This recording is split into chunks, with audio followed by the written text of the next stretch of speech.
देखिए, मुझे दीनानाथ चतुर्वेदी से मिलना है। वो इसी धर्मशाला में काम करते हैं ना। ये मैं उनके लिए चिट्ठी लाया हूँ। दीनानाथ जी सियालदा गए हैं, शाम को आएंगे। शाम को आएंगे? देखिए, मैं मेरठ से आया हूँ। अगर मेरे रहने का बंदोबस्त आपके धर्मशाला में हो जाए तो। रहने का बंदोबस्त? राम भजो, यहाँ रहने की कहाँ जगह है? यहाँ तो खड़े रहने की भी जगह नहीं है, सब रूम और पैसेज फुल है। सब फुल है? मैं कलकत्ते पहली बार आया हूँ और यहाँ मेरा कोई नाते रिश्तेदार भी नहीं है। अगर आप थोड़ी सी जगह अपने धर्मशाला में देंगे तो मेहरबानी होगी। अरे बाबा, कहा ना जगह नहीं है। जगह होती तो ना कहता। ये लोग भी तो बैठे हैं, ये धर्म खाते की जगह है। जाइए कोई होटल होटल देखिए। देखिए, कोशिश तो खाम खा कीजिए। मेरा टाइम खराब कर रहे हैं, हटिए।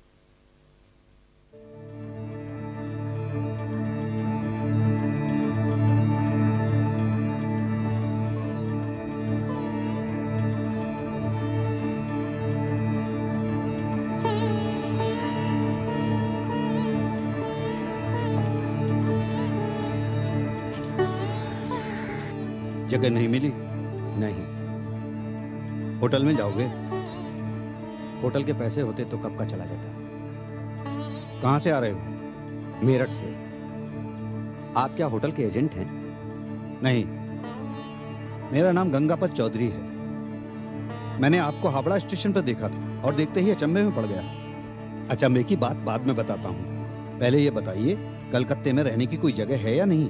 अगर जगह होती तो धर्मशाला में क्यों आता, लेकिन यहाँ पर भी जगह नहीं है। क्या करूं, कुछ समझ में नहीं आता। कहीं ऐसा ना हो मुझे यहीं से मेरठ वापस जाना पड़े। मेरा एक सुझाव है। मैं कलकत्ता में रहता हूँ, दक्षिण कलकत्ता में मेरा मकान है। मैं 1 महीने के लिए बाहर जा रहा हूँ। मेरा मकान तो खाली पड़ा रहेगा। अगर आप मेरे मकान में रह जाएं तो मेरा भी फायदा होगा और आपका भी फायदा होगा। मेरा एक नौकर भी है, वो आपकी देखभाल करेगा, आपको कोई तकलीफ नहीं होगी। एक अजनबी के जिम्मे आप अपना मकान छोड़ देंगे? मैं अचंभे की बात कर रहा था ना। मैंने आपको हावड़ा स्टेशन पर देखा तो मुझे ऐसा लगा जैसे आप मेरे छोटे भाई दुर्गापद हैं। मेरा छोटा भाई दुर्गापद 2 साल से गायब है। लोग कहते हैं वो साधु हो गया है। आपका चेहरा उससे बहुत मिलता है ना, इसलिए आपके प्रति मेरे मन में ऐसी भावना है। अब क्या बताऊं, आप अगर मेरे घर में रहना स्वीकार कर लें तो मैं बेफिक्र होकर चला जाऊं। मेरी किस्मत में इतना अच्छा संजोग लिखा है, मैं ऐसा सोच भी नहीं सकता था। आप मुझे रहने के लिए जगह दे रहे हैं, यही मेरे लिए सौभाग्य की बात है। तो फिर चलिए मेरे साथ, चलिए।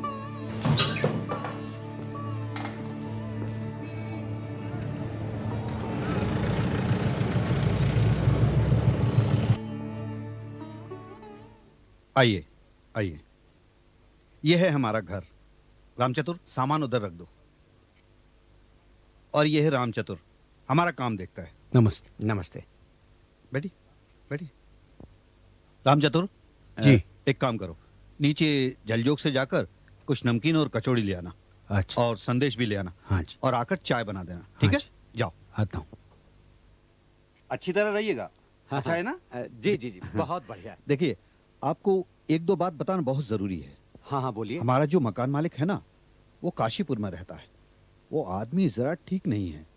अगर उसे ये पता लग जाए कि मैं आपको 1 महीने के लिए यहाँ बिठाकर बाहर गया हूं ना, तो हंगामा खड़ा कर सकता है। इसलिए आपको एक काम करना पड़ेगा। हाँ, बोलिए। अगर कोई आपसे आपका नाम पूछे तो कहिएगा गंगापत चौधरी। क्या कहेंगे? गंगापत चौधरी। हाँ, हमारा नाम। लोग समझेंगे हमने दाढ़ी निकाल दी है।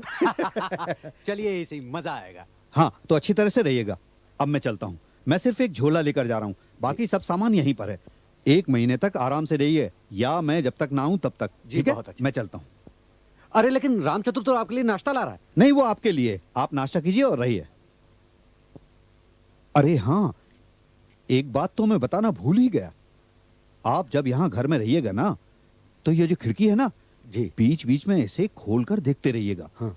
अगर कोई लाल कोट वाला आदमी आता या जाता दिखाई दे तो जरा उस पर नजर रखिएगा।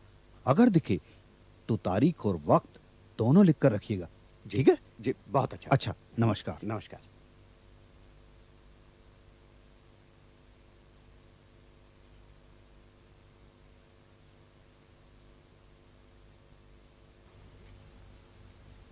बाबूजी, अरे राम चतुर, तुम्हारे मालिक तो चले गए।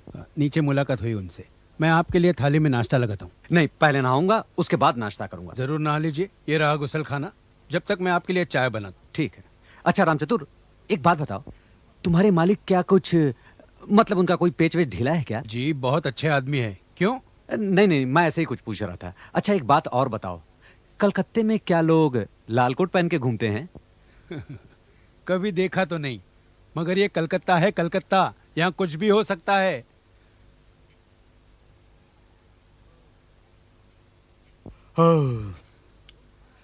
राम चतुर, तुम खाना बहुत अच्छा बनाते हो भाई। इतना बढ़िया खाना बनाना तुमने सीखा कहाँ से? हमारे मालिक खाने पीने के बहुत शौकीन हैं, उन्होंने ही हमें सिखाया है। रात कहो तो बिरयानी बना दूं? नहीं बाबा नहीं, 4-5 दिनों से बस खिला ही रहे हो। आज अपनी बहन की शादी का इश्तहार मैंने दे दिया है, ये काम तो पूरा हुआ। आज तो बस डट कर सोऊंगा। हाँ, तुम्हें कहीं जाना था ना, तो जाओ घूम आओ, शाम तक आ जाना। लेकिन हाँ, सुपारी लेना।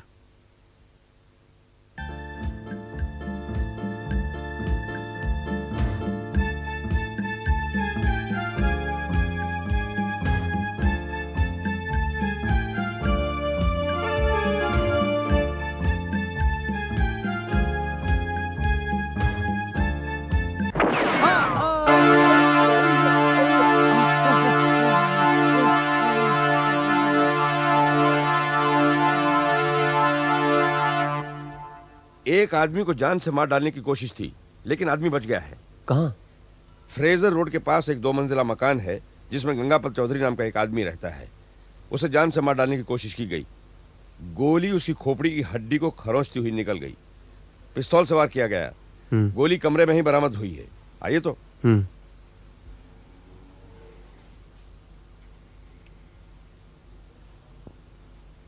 ये ब्योमकेश बख्शी हैं, तुम्हारी कहानी सुनना चाहते हैं। नहीं, लेटे रहिए, आप लेटे रहिए, ठीक है। अच्छा, तो आप हैं सत्यनिवेशी ब्योमकेश बाबू। मेरे लिए बड़े सौभाग्य की बात है, मेरी कलकत्ता यात्रा सफल हो गई। गंगापत बाबू, अगर आप ठीक महसूस कर रहे हो तो अपनी कहानी ब्योमकेश बाबू को सुनाइए, लेकिन अगर कमजोरी महसूस कर रहे हो तो फिर रहने दीजिए, बाद में सुना दीजिएगा। नहीं नहीं नहीं नहीं, मैं काफी बेहतर हूं। वैसे भी अच्छा खासा खून मेरी नसों में ठूस दिया गया है। तो ठीक है, फिर सुनाइए।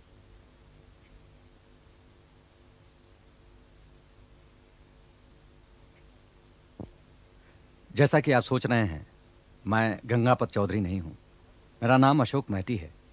अब कलकत्ता आकर मैं गंगापत चौधरी कैसे बन गया, ये एक मजेदार किस्सा है, बताता हूं आपको। मैं मेरठ का रहने वाला हूं। 3 पुश्तों से हम वही हैं। बंगाल से हमारा संबंध बहुत कम है, बल्कि यूं कह लीजिए कि नहीं के बराबर है। वहीं मेरठ में मैं एक मामूली सी नौकरी करता हूं। घर में एक विधवा माँ है, एक बहन है 25 बरस की। मेरी बीवी थी जो 5 साल पहले ही गुजर गई। उसके बाद मैंने शादी नहीं की। सोचा पहले बहन को पार लगा दूं। बस इसी मकसद को लिए मैंने 1 महीने की छुट्टी ली और कलकत्ता आ गया। सोचा कि कलकत्ता भी घूम लूंगा और बहन के लिए एक अच्छा सा लड़का भी तलाश कर लूंगा। मेरठ से ही मैंने कलकत्ते के एक धर्मशाले का पता लिया था। सोचा था कि यहीं पे ठहरूंगा। बस यहीं पे मेरी मुलाकात ये गंगापत चौधरी साहब से हुई। मकान मालिक काशीपुर से आ गए हैं। वेरी गुड, उन्हें फौरन यहाँ लेके आओ। फिर आगे? यकायक मेरा सर झंझना उठा, मैं उलट कर गिर पड़ा।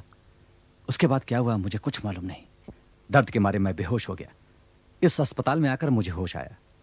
अब देखिए ना, सर में पट्टी बांधे हुए पड़ा हुआ हूं। किसी ने मेरी खोपड़ी उड़ा देने की पूरी कोशिश की थी। वैसे बात क्या है ब्योमकेश बाबू, कुछ बता सकते हैं आप? कुछ देर लगेगी। अरे क्या बात है, गंगापत बाबू कहाँ है? ब्योमकेश बाबू, क्या जवाब दूं? आपको पूरा यकीन है कि ये गंगापत चौधरी नहीं है? आवाज कुछ अजीब सी लग रही है। नहीं नहीं, ये गंगापत बाबू नहीं है, लेकिन शक्ल उनसे काफी मिलती जुलती है। लेकिन गंगापत की तो दाढ़ी है। क्या कहा? गंगापत के दाढ़ी? उनकी तो कभी दाढ़ी थी नहीं। क्या आप कह रहे हैं कि क्या गंगापत चौधरी की कभी दाढ़ी नहीं थी? बिल्कुल नहीं बाबू।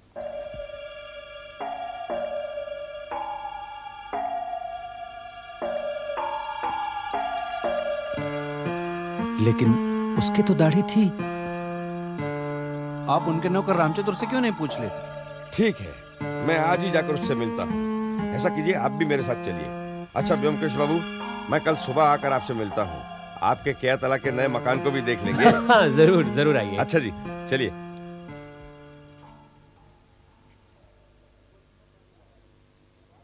ऊपर की सब पर्दे लगा दिए, देखा आपने? हाँ देखा, सब गलत लगाया है तुमने, इसलिए तो यहाँ खड़ी खड़ी देख रही हूँ। कितना काम पड़ा है। अच्छा वो प्लम्बर कब आ रहा है? वो तो आज ही आने वाला था। पैसा दो फिर भी कोई काम करना नहीं चाहता। अच्छा चलो उतरो नीचे, बाजार पे जाना है।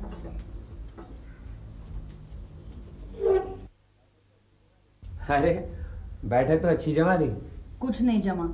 देखो तुम 10-15 दिन के लिए सत्य की खोज बंद कर दो, घर में बहुत सारे काम पड़े हैं। अरे तुम्हें नया घर चाहिए था, मैंने कैसे भी बनवा दिया। अब तुम जानो तुम्हारा मकान। लो यहाँ भी शुरू हो गया ताता। यहाँ तो हैरिसन रोड के मकान से भी ज्यादा आदमी आने लगे हैं। पुटीराम दरवाजा खोलो। देखो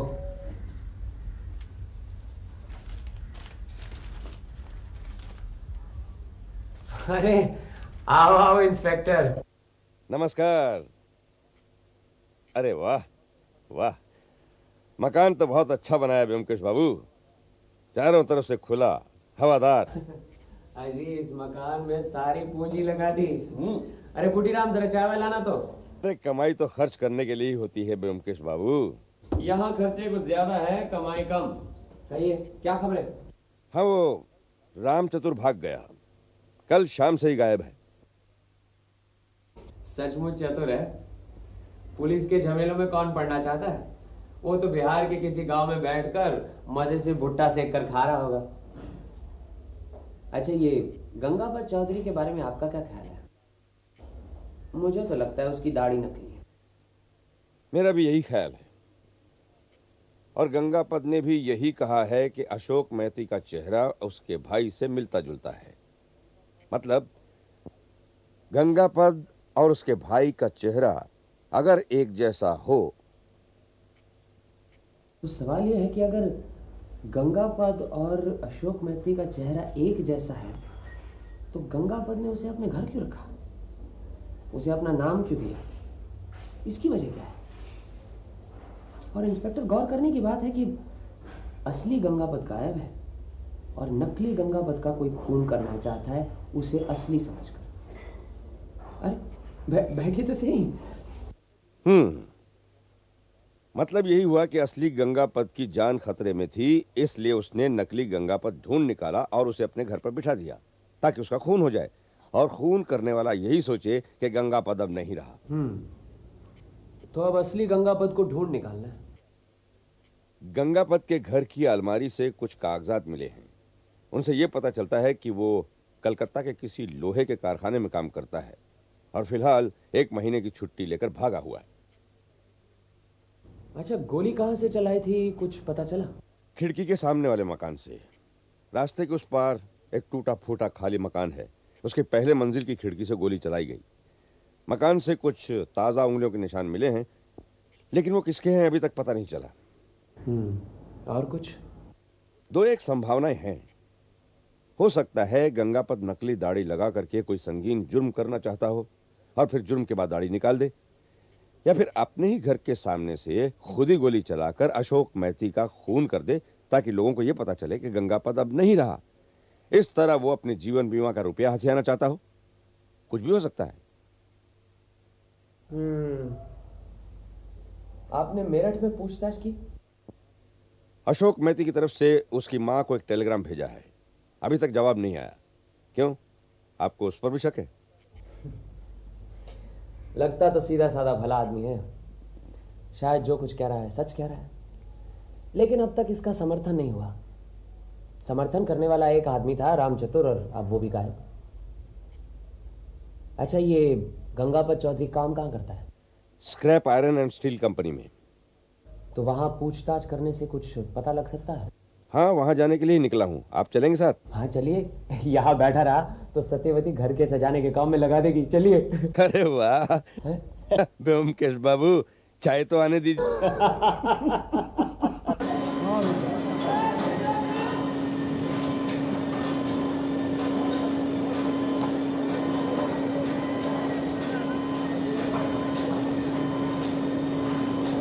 आइए आइए इंस्पेक्टर साहब आइए। सीनियर इंस्पेक्टर सरकार ने हमें भेजा है, इन्हें कुछ बात करनी है। हाँ हाँ क्यों नहीं, हुक्म कीजिए, बैठिए बैठिए। जी, गंगापत चौधरी यहीं काम करता है? जी हाँ, मगर आजकल वो छुट्टी पर है। क्या काम करता है? जी वो इलेक्ट्रिक फर्नेस का मेल्टर है। वो क्या है? आजकल बिजली की आग से लोहा गलाया जाता है। जो इस काम को जानते हैं उन्हें हम मेल्टर कहते हैं। गंगापत सरदार मेल्टर है। हमारे बंगाल में कुछ ज्यादा अच्छे मेल्टर नहीं हैं। जो 4-5 हैं उनमें गंगापत एक है। उसने छुट्टी क्यों ली थी? जी उसकी 1 महीने की छुट्टी जमा है। वो कह रहा था कि शायद भारत यात्रा के लिए जाए। आजकल वो स्पेशल गाड़ियां चलती हैं ना जो पूरे भारत में घुमाती। हाँ। अच्छा, उसके कोई रिश्तेदार वगैरह है आप जानते हैं? जी शायद कोई नहीं है, यहाँ अकेला रहता था। चाल चलन कैसे? बहुत काम का आदमी है जी, होशियार, अक्लमंद। उसका कोई दुश्मन है या नहीं, आप कुछ बता सकते हैं? दुश्मन? गंगापत का कोई दुश्मन है ऐसा तो कभी सुना नहीं। हाँ, उसकी थोड़ी सी एक से दुश्मनी थी। वो आजकल जेल में है। कौन है? जी उसका नाम नरेश मंडल है। 3 साल हमारा सरदार मेल्टर था। गंगापत उसका सहायक था।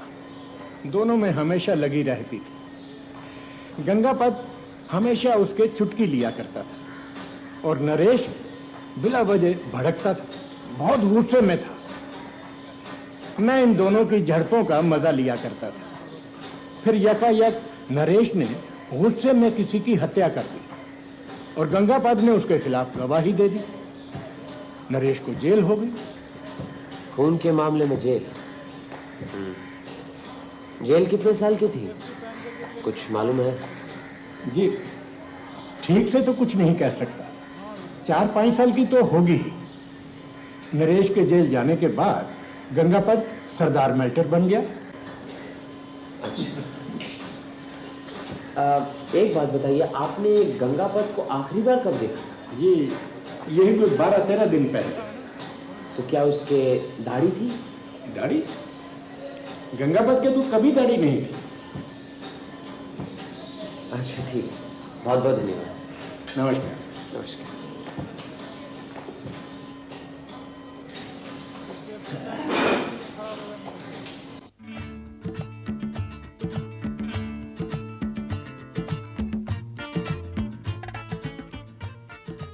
आधा घंटा हो गया, कोई नजर आया? 3 औरतें गई यहाँ से लाल साड़ी पहन के। 2 बच्चे लाल फ्रॉक पहन के गए थे और एक नौकर गुजरा यहाँ से जिसके कंधे पर लाल कपड़ा था, लेकिन लाल कोट पहन के कोई आदमी नहीं नजर आया। इसका मतलब है लाल कोट पहनकर कोई कलकत्ते में घूमता फिरता नहीं। लो फिर कोई आ गया। जरूर खून हुआ है। आजकल कलकत्ते में बहुत खून होते रहते हैं, देखो। आइए नमस्कार। इंस्पेक्टर आइए। वो नरेश मंडल की रिपोर्ट मिल गई है। मैंने पढ़कर देखा, मुझे तो कोई खास बात नजर नहीं आई। आप चाहें तो आप भी पढ़ लें। नहीं नहीं, खास बात क्या है, बस आप एक बार सुना दीजिए, बैठिए। हाँ सुनिए। आसामी नरेश मंडल, उम्र 40, एक लोहे के कारखाने में काम करता है। जुर्म, रास्ते पर एक भिखारी का खून किया है। केस आईपीसी धारा 304-323 के अंतर्गत है। प्रधान गवाह गंगापत चौधरी और दूसरे गवाहों के बयान से पता चलता है कि नरेश मंडल बहुत ही गुस्सैला और बात बात पर झगड़ा मोल लेने वाला आदमी है। जुर्म वाले दिन आसामी नरेश मंडल और गवाह गंगापत चौधरी एक साथ काम से घर वापस जाते हैं। चलते चलते किसी मामूली बात पर नरेश लाल पीला हो जाता है। उसके बाद गंगापत उसके साथ न जाकर करीब 20 गज के फासले पर चलने लगता है। उस वक्त एक कोट पैंट पहने मद्रासी भिखारी नरेश के पीछे पड़ जाता है। पीछे पीछे चलने वाला गंगापत ये सब देखता है कि हाथ हिलाकर नरेश उसे भगाने की कोशिश कर रहा है, लेकिन भिखारी उसका पीछा नहीं छोड़ता। या कहे गुस्से में नरेश भिखारी के गाल पर एक जोर से चांटा मारता है। भिखारी गिर पड़ता है। नरेश तेजी से आगे बढ़ जाता है। पीछे से गंगापत ये सब देख रहा है। वो भिखारी के पास आकर देखता है कि वो मर चुका है। डॉक्टर की रिपोर्ट से पता चलता है कि भिखारी काफी कमजोर था। एक थप्पड़ से ही उसके प्राण उड़ गए। पुलिस ने नरेश को उसके घर से गिरफ्तार कर लिया। पुलिस की तरफ से जिन लोगों ने इस मामले में गवाही दी है वो सब के सब स्वतंत्र और निरपेक्ष गवाह हैं, सिवाय गंगापत के। आसामी ने अपना जुर्म नहीं माना, वो अपने आप को बेगुनाह समझता है। उसका कहना है कि गंगापत उसका दुश्मन है, वो उसे उसकी नौकरी से हटाकर खुद वहां काम करना चाहता है, इसलिए उसने गलत आरोप लगाकर उसे फंसाया है। हालांकि ये सच है कि गवाह गंगापत का अपना मतलब हो सकता है, लेकिन निरपेक्ष गवाहों के बयान भी गंगापत के बयान का समर्थन करते हैं।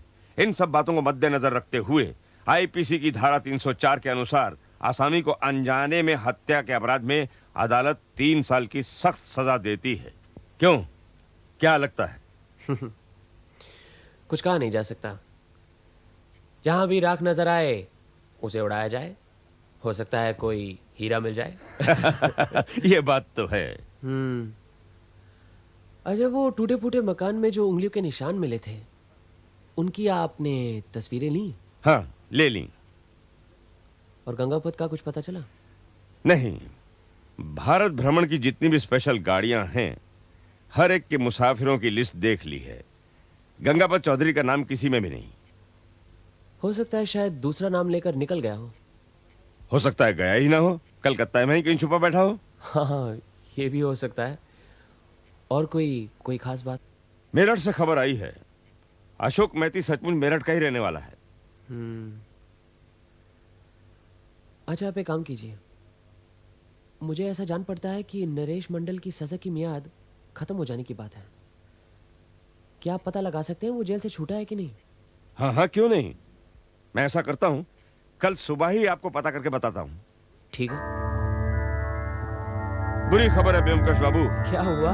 नरेश मंडल 45 दिन पहले ही जेल से रिहा हो गया। जेल में चाल चलन अच्छा था, इसलिए कुछ दिनों की रियायत मिली है। जेल से छूटकर कहाँ गया, कुछ पता चला? अपने घर भी नहीं गया, फैक्ट्री भी नहीं गया। रतनलाल कपड़िया बता रहा था, कहाँ छुपा बैठा है किसी को नहीं मालूम। अब ये मामला धीरे धीरे मेरी समझ में आया। अगर नरेश मंडल के मन में पाप नहीं होता तो ये जेल से छूटकर यूं गायब नहीं हो जाता। रतनलाल के पास जाकर वापस अपनी नौकरी भी मांग सकता था, ये भी उसने नहीं किया। मतलब खूनी नरेश मंडल है? कहने को तो कहा नहीं जा सकता, हमें ठोस सबूत भी तो चाहिए। अच्छा, अगर घटनाओं को सिलसिलेवार देखें तो एक तरफ नरेश मंडल, झगड़ालू गुस्से वाला आदमी, दूसरी तरफ गंगापत, धूर्त शैतान, हर एक बात में चुटकी लेने वाला। दोनों एक ही जगह काम करते थे, दोनों में नोक झोंक लगी रहती थी। अब गंगापत नरेश मंडल को अपनी जगह से हटाना चाहता था, लेकिन काम आसानी था। क्या किया जाए? उसे एक मौका मिलता है और नरेश मंडल को 3 साल की जेल हो जाती है। अब गंगापत सरदार मेल्टर बन जाता है।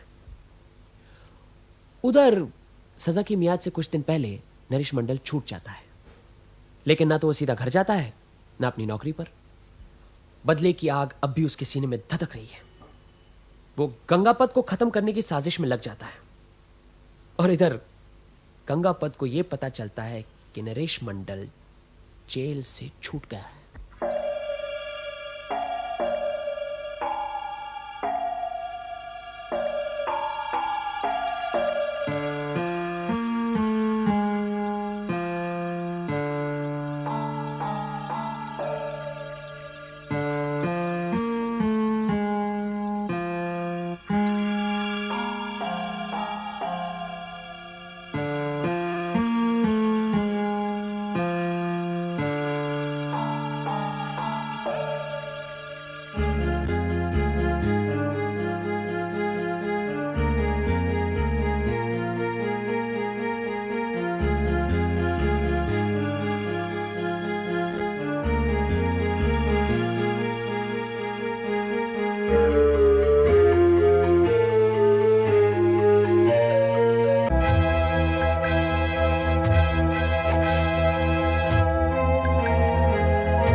गंगापद ने एक नकली दाढ़ी लगा ली ताकि नरेश मंडल उसे पहचान न सके। फिर उसने अपने काम से 1 महीने की छुट्टी ली। दाढ़ी लगाए वह हावड़ा स्टेशन गया। शायद सचमुच भारत भ्रमण पर निकलना चाहता होगा, लेकिन वहां अचानक उसे अशोक मैती नजर आया। उसने देखा कि अशोक मैती की शक्ल उससे काफी मिलती है। उसके दिमाग में एक बात कौंध गई, अशोक मैती को अगर वो किसी तरह अपने घर में ला सके तो नरेश गलती से उसका ही खून करेगा। सोचेगा गंगापत से बदला ले लिया। गंगापत को फिर अपनी जान लेकर भागने की जरूरत नहीं पड़ेगी। नौकरी जरूर चली जाएगी, लेकिन नौकरी तो बहुत मिल जाएंगी। कम से कम उसकी जान तो सलामत रहेगी। गंगापत चौधरी अशोक मैती को फुसलाकर अपने कमरे में ले आया।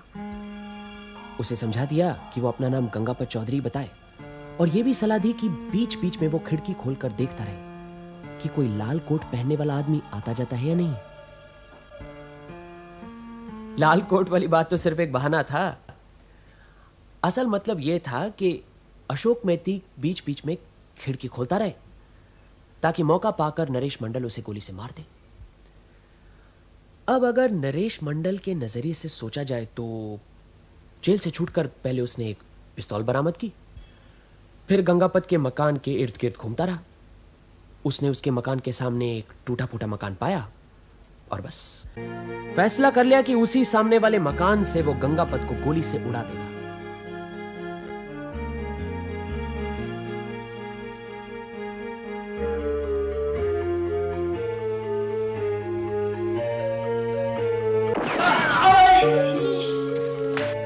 और फिर कलकत्ता छोड़कर भाग जाए।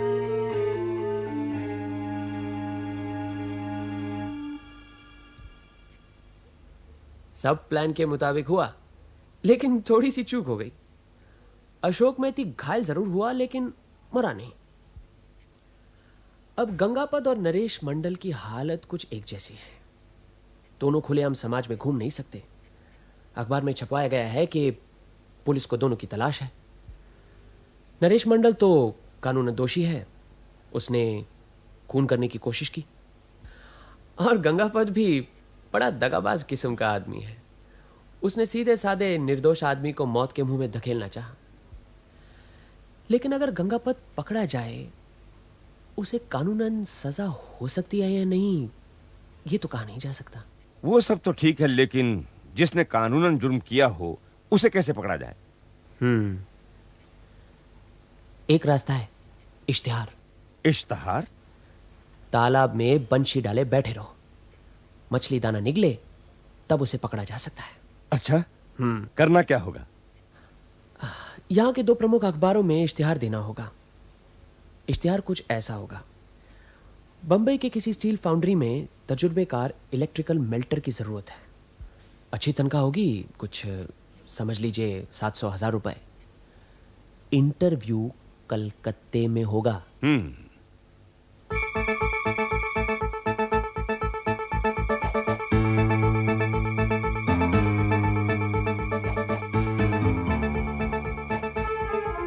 आज 3 रोज हो गए, सिर्फ 2 उम्मीदवार आए हैं। मछली जाल में फंसेगी कि नहीं? अरे भाई, पूरा हफ्ता देखना अभी तो। देखो कोई है, जाओ जाओ बैठ जाओ वहां पे। बॉम्बे स्टील फाउंड्री का ऑफिस यही है।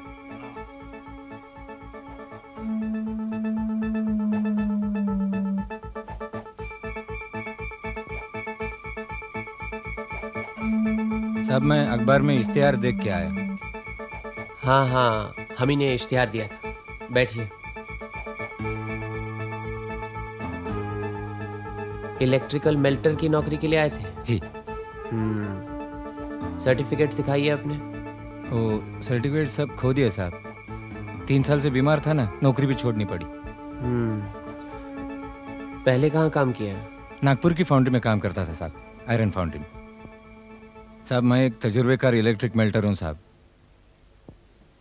सरदार मेल्टर भी था। यकीन कीजिए साहब, आप अगर चाहें तो मैं अपने पैसे से बंबई ले जाकर मेरे काम की परख करवाने को राजी हूँ। ये तो बहुत अच्छी बात है, लेकिन हमारे बंबई ऑफिस का ब्रांच बस अभी अभी खुला है, इसीलिए अपनी जिम्मेदारी पर तो मैं आपको नहीं भेज सकता। लेकिन एक काम करते हैं, मैं आज ही बंबई तार भिजवा देता हूँ। आपने जो कहा वो लिख देता हूँ, शायद कल तक जवाब आ जाना चाहिए। अगर आप कल इसी वक्त आ सकें तो जरूर आऊंगा साहब। अच्छी बात है। वीरेन बाबू जी। जरा इनका नाम और पता नोट करवा लीजिए। जाइए, आप उधर जाइए। क्या नाम है तुम्हारा? मेरा नाम नरसिंह मलिक है साहब। पता 17 नंबर कुंजी मिस्त्री गली। सुनो, ये जो आदमी अभी बाहर निकलेगा ना, इसका पीछा करना। हाँ, करके तलाशी ना, शायद कोई पिस्तौल या रिवॉल्वर भी मिले। लगता है यही नरेश मंडल है, समझे?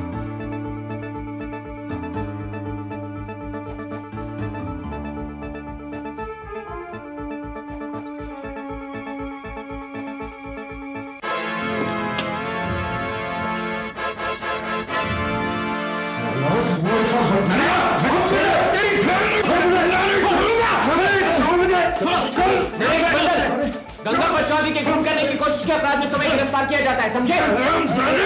मैं तेरा खून पी जाऊंगा। धोखेबाज! पकड़ो इसे, पकड़ो, पकड़े रखो। ये इसका पता है? घर की तलाशी वगैरह सब ले लो और दोनों को लॉकअप में बंद करवा लो। मुझे क्यों लॉकअप में बंद कर रहे हो? मैंने क्या किया है? तुमने अशोक मेहती को मरवाने की कोशिश की है, किस्मत से बच गया वो। अब तुम्हें क्या सजा मिलेगी ये पब्लिक प्रोसिक्यूटर ही बताएगा तुम्हें। चलो उठो, जाओ से पकड़ो, पकड़े रखो इसे।